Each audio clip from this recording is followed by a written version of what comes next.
This is It's Not In Your Head podcast with Dan and Juz. Dan is a doctor and Justine a pain coach. We've come together to find ways to manage complex chronic pain better for both patients and providers. Welcome to another episode of It's Not In Your Head. I'm your co-host, Justine Feitelson, here with Dr. Dan Bates. Morning, Juz. Hello, Dan. I'm good. All right, ready to go into some more procedures today and kind of keep it rolling. Next bit of turning it from something that's non-specific into something that's specific. Continuing the theme, whether it's back pain or other buckets of pain. We're going to get into today SIJ procedures in particular. So if you haven't already listened to our episode on SIJ dysfunction, check out episode 34. That will take a deep dive into some of the other pieces around it. And today we'll cover the medical intervention piece of things. All right. So just as a recap, we're talking about lower back pain at the moment. There's 5 major causes of lower back pain: facet joints, sacroiliac joints, hips, discs, and nerves. As a rule of thumb, how you work it out, if it's worse in your legs than your back, you start at nerves first. If it's worse in your back, split your back up. So if it's above your belt line, start at facets and discs. If it's below your belt line, start at sacroiliac joints and hips. So today we're talking about sacroiliac joint injections. So in this situation, what we're dealing with is we've got someone who's presenting with pain that is below their belt line. So technically this is buttock pain, rather than it being low back pain. So sacroiliac joints, there will be 3 major causes. There's obviously more than 3, but the majority of them are 1, inflammatory disorders, 2, osteoarthritis, and then 3, sacroiliac joint dysfunction, which is essentially the sacroiliac joint is a little bit wobbly. It's a wobbly. So now, as with the major problem with all these diagnoses, we have rules of thumb, but all their pain patterns overlap. And so we go on to do a diagnostic block to try and work out which one of our, 5 major causes is causing the pain. So sacroiliac joint injections done where you do an injection into the sacroiliac joint itself. So your sacroiliac joint is the joint at the bottom of your back. It joins your legs to your back, and it has an enormous amount of load that goes through it. It doesn't normally move much. It moves on average 1 to 4 degrees. And it's kind of like a flat joint. So it's a flat joint that, interlocks with itself and so doesn't move. So should stay mostly put. That's correct. So when you're doing the injection, there's always controversy over how you do stuff. And so that's why we're here. That's why we're here. And this is why nothing ever lines up straight. So when you're doing the injection, you can think about it in a couple of different ways. There's the joint itself that creates pain, and then there's the ligament at the back. So the ligament, which is the dorsal interosseous ligament, which is one of the main stabilizers of the joint, also becomes very painful. Now, interestingly, the majority of the world injects just the joint itself. And so it can be quite difficult to get into because you imagine it's a flat joint that doesn't move that much. Right. It's pretty tight most of the time. Even when they're like wobbly, they're still pretty tight. And so it's quite difficult to do. It was interesting. I was talking to someone recently and they were saying that they only inject the bottom part of the joint, which is really interesting because I only inject the bottom part of the joint and the ligament itself because that was the way I was taught. Right. And so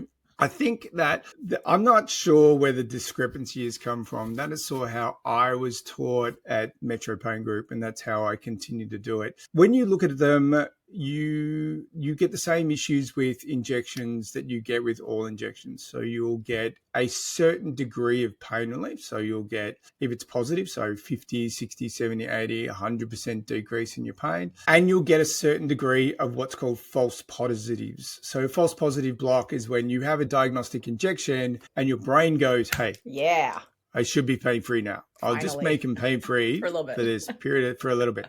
Yep. And so their pain goes. So the sacroiliac joint injection false positive rate is 20 to 40%. Is that higher than average? Interestingly, with medial branch blocks, which is if you haven't listened to that episode, the false positive rate's 35%. Okay. So it's about the same thing. And so that's when people go on to recommend that you do 2 blocks. And so you do a first block, and then you go back and then do a confirmatory block. Now, and that's customary with the medial branch blocks. You always do 2? That is customary.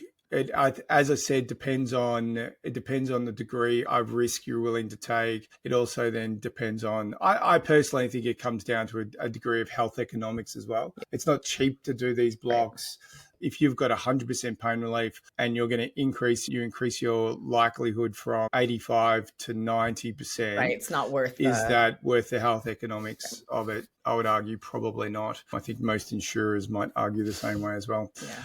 So back to sacroiliac joints. So sacroiliac joints, you can do a double block. Now, interestingly, we published some data a long time ago now. It was pre-me joining the clinic, so it was pre-2013, where a single block gave you an 88% likelihood that the pain was coming from the sacroiliac joint, and a double block gave you a 90% likelihood it was coming from the sacroiliac joint. And so in that setting, what we are doing is we are injecting the bottom of the joint and we're injecting the dorsal interosseous ligament as well. So we're sort of injecting two different sites. And so with injecting two different sites, doing a double block, there's pretty much no difference off our data. So my practice is when doing a sacroiliac joint injection, I do a single block, and then we go on to then do the therapeutic option. And so depending on what's the underlying cause, so if it's osteoarthritis, we'll talk about radiofrequency. And if it's joint instability, we talk about the controversial area of prolotherapy. So, yeah. All right. Cool. Typically, Dan, have people exhausted the conservative measures and done the PT and all those types of things before they even get to the block? Or are you using the block to confirm SIJ dysfunction and then with some patients sending them to more specifically deal with that? Where does the block come in kind of on that patient journey? I think realistically, I think everybody that sees me has already seen the physio, the chiro, the osteo, the guy down the corner, because which is the nature of my practice. Right. I think that realistically, there's limited access because there's a limited number of people that do this stuff. Right. And so, yes, there's a number of different tests you can do to diagnose sacroiliac joint pain. Right. There's then some logical tests, which I can talk through, that we do to work out whether that is unstable or whether it's arthritic. And then that guides your rehab very logically. Because even with conservative management, you want to have it specific enough that you're dealing with the right issue, ideally, not just non-specific back pain. And it is specifically SIJ instability, and that should a bit guide your rehab, let alone by the time you get to this point. So it is, it is really helpful to know exactly what is driving it. I think that for me, if I have a patient that is like, I need to know what's going on here before I do anything, I'm like, okay, no worries. Like, let's just get the diagnosis down and then you go away and do your rehab. And I think it's a matter of balancing up that. Yeah. What are you balancing here? What you're balancing here is that when you go on to do radiofrequency, there is risks. Okay. And the main risk is some burning pain afterwards and a small risk of infection. When you are going on to do something like prolotherapy, there's a risk. There's not a risk of burning pain, but there's financial risks. You've got to go on and you've got to do it multiple times. Yeah. It's costly. So, for me, that too, economics. That's your economic side of it. And I'm asking patients in that setting to go on to do a series of 3 injections. I want to know what the diagnosis is. I think that back a number of years ago, the practice was, I think that you are unstable. I'm going to fix your biomechanics. And then if it's still painful, we'll then go on and deal with it. I was working that argument, but what I found is that there's enough patients that even though it looks like sacroiliac joint and the sacroiliac joint might be unstable, it's not causing the pain. Right, or it's not the main reason they are. And it's not the main reason. And the resultant effect is you go through a therapeutic process, which is a large commitment for the patient, and they don't get better. It doesn't make a big enough dent. Yeah. And they're not happy. Right. And so you are much, much better clarifying the diagnosis before going down a therapeutic pathway. So that's, to be honest, that's true. Go about it, I do it. And that's true even with the conservative stuff, because there is loss and harm in kind of feeling like you're banging your head against the wall and it's not working and you're spinning your wheels and you're losing time as pain gets worse. So the quicker you can get to the right diagnosis, however you're approaching it, the better. Okay. Yeah. So protocol for the injections themselves, Dan, do you want to? The protocol itself is quite simple. Basically what we do is we do depending on what I'm considering the diagnosis to be. So if I think the diagnosis is osteoarthritis, I'll do an injection with some local anesthetic plus cortisone, because we might find that we get anything up to 6 months worth of decreased pain relief. If I am thinking that the joint is sacroiliac joint dysfunction, I won't use cortisone in that setting. Cortisone is catabolic, which means it breaks down tissues, particularly it breaks down ligaments. So injecting cortisone over and into over something that you already think is loose doesn't make a bunch of sense to me. Right. So we're just purely doing a diagnostic injection. So in that setting, we'll be giving somebody a 6-hour pain chart. We see if the pain goes away and comes back again. For the patients that we're doing with cortisone, we'll give them a 2-week pain chart. And so we'll be looking to see, do we get a good effect out beyond that 2-week period? Follow-up is pretty much the same. We sort of follow up people within that 2-week period. And then we sort of implement whatever the plan is after that. Right.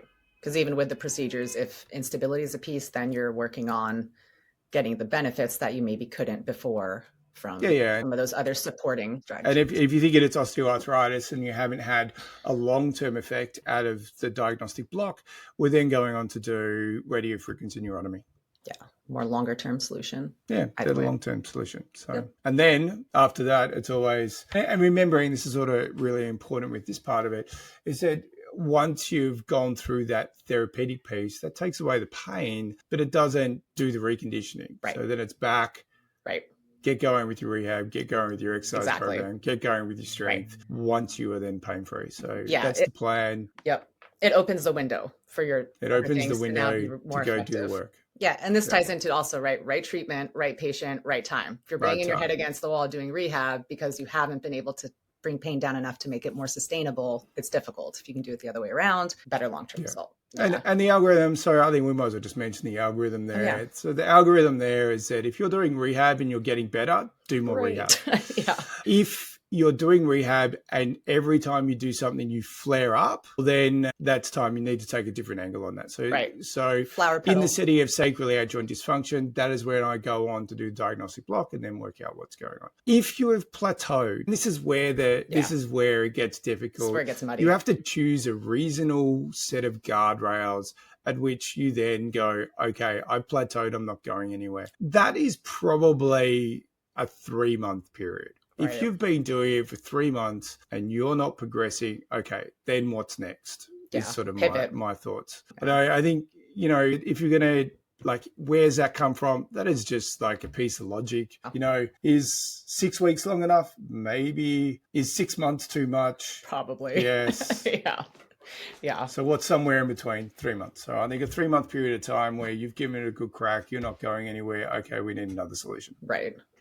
Just out of curiosity, Dan, how rare are SIJ fusions when you actually get to that sort of end stage, last resort, super surgical? We're talking about 2 different populations here. When I say 2 different populations, I'm saying Australia and the US. So in Australia, we have access to a 3-level, you put in 2 screws. So basically you put 2 screws through the sacroiliac joint to stabilize it. So in the US, there's a number of different options for fusing the sacroiliac joint that are minimally invasive, and you do a posterior, you come from behind, not from the sides. And you basically put variations of a wedge into the joint, and then that stabilizes the joint. Some of the products have got a bone graft there, so you put the wedge in with some bone graft and it then fuses over the joint. So in Australia, a very small number of people go on to get sacroiliac joint fusions. I would think, I quote 5% when I'm talking about sacroiliac joint dysfunction. You know what? It's got to be much, much lower than that, because I do quite a large amount of managing sacroiliac joint dysfunction. Last stage on the block management. I am not sending lots of people off for sacroiliac joint fusions. It's a very small percentage. Probably send 3, maybe 4 a year. In the US, because there's increased access to different therapies, there's options that's less invasive. And I think that you see them getting done far more. And I think that if we had those therapeutic options in Australia, we'd probably use them as well. But we don't have them as options. Cool. Okay. Yep. It's a tiny sliver of the small sliver. So. Yeah. All right. Yep. Cool. Anything else?